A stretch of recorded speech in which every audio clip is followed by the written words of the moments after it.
Ever since Disney took ownership over the Star Wars empire, they've made a few changes. While some are really not happy about this, they've actually developed a ton of really interesting new lore for the fictional galaxy. One of the biggest changes was how they reinvented the origins of the lightsaber. Even if you're a die-hard fan of the old ways, check out the rest of this video to understand more about the hidden history of the lightsaber. Look, we all know that lightsabers are just about the coolest weapon ever invented. We're all waiting for Elon Musk to stop messing around shooting cars into space and get around to inventing one already. Sure, that'd be pretty dangerous, and there would probably be a few incidents of people chopping each other in half instead of using words to resolve their conflicts, but still, worth it. But what do we really know about the origins of the lightsaber? For the uninitiated, a lightsaber is the weapon of the Jedi, which allows them to channel the power of the kyber crystal encased within it in order to zwoom their way through just about anything. It has also been adopted by the enemy of the Jedi, the Sith. While most Jedi sabers are powered by either blue or green crystals, or in the case of Samuel L. Jackson, purple ones, the Sith sabers are often red, which represent their more sinister use of the Force. But where did the first lightsaber come from?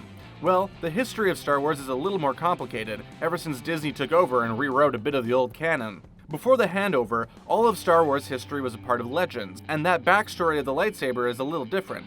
The earliest the Protosaber, which was a pretty funny contraption. It had the same hilt as the ones we know today that channel the energy of the crystal, but because technology hadn't advanced so far, it was powered by a little backpack, like a Ghostbuster. Unfortunately, it came with a few design flaws that didn't exactly enhance the efficiency for the wearer. For starters, Protosabers had a habit of short-circuiting, which would leave the Jedi vulnerable to attack as their weapon essentially became useless. Even worse, the old tech would malfunction, which would often result in injury, or worse. We don't know a whole lot about weapons, but we're pretty sure they're not supposed to backfire and take out the one using them to fight the forces of darkness, right? Well, Disney apparently wasn't having it with the whole Protosaber backstory, and can you really blame them?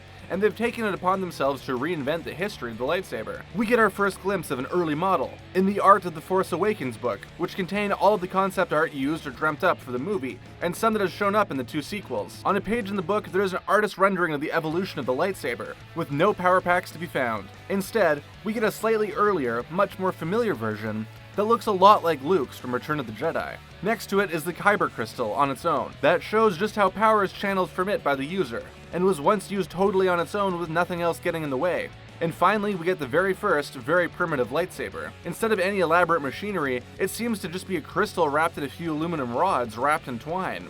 Actual twine. According to the description, the aluminum and twine is there for both safety and style. We take this to mean that, back when Jedis were simply holding the kyber crystal in their hand in order to channel the energy of the Force, they were either getting pretty badly burnt or losing hands entirely in the process. Back before the technology advanced enough to create the sophisticated lightsaber of today, the early Jedis resorted to padding the crystals with a protective layer of metal and securing it with rope. But where does the style part come in? Well, we know that Jedi Masters have been known to attach a gold metal known as electrum to the hilts of their lightsabers in order to distinguish themselves as masters. If they could get their hands on it way back in the early days, chances are they would have used that instead of aluminum, or a combination of the two, to protect their hands. And be a little flashy at the same time, because there's no rule that states you can't be a Jedi Master and care about your style all at once. Has Queer Eye taught us nothing? And I want to kind of like tweak the shape of your haircut to like go with the face a little more. This primitive lightsaber shows us a glimpse into the early world of the Jedi, and perhaps even more about who the first Jedi was. We have an idea of what they looked like based off of an ancient mosaic on the floor of the temple of Act 2. We see an image of a Jedi sitting cross-legged and holding a lightsaber in the middle of a sort of yin and yang symbol, representing the perfect balance of the Force. Something that the image looks a little bit like Snoke, but there isn't really a whole lot of evidence to support that idea. Chances are, this Jedi is so ancient that we haven't come across them yet, but maybe someday the mystery will be revealed. Even though it's in the concept art, we haven't seen this ancient lightsaber brought to life in the film so far, but that's not to say we never will. We were hoping to have gotten a glimpse of it in Luke's dwelling during The Last Jedi, possibly collected as a keepsake by Luke himself.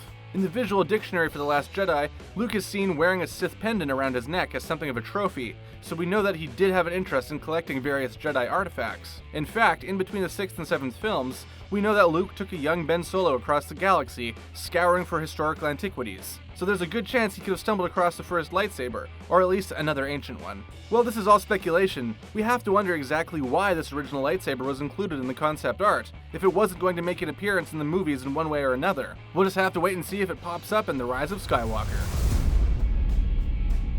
Knowing all of that new history, what do you think of the original lightsaber? Are you still loyal to the Protosaber from Legends, or could you be swayed over to the Disney side anytime soon?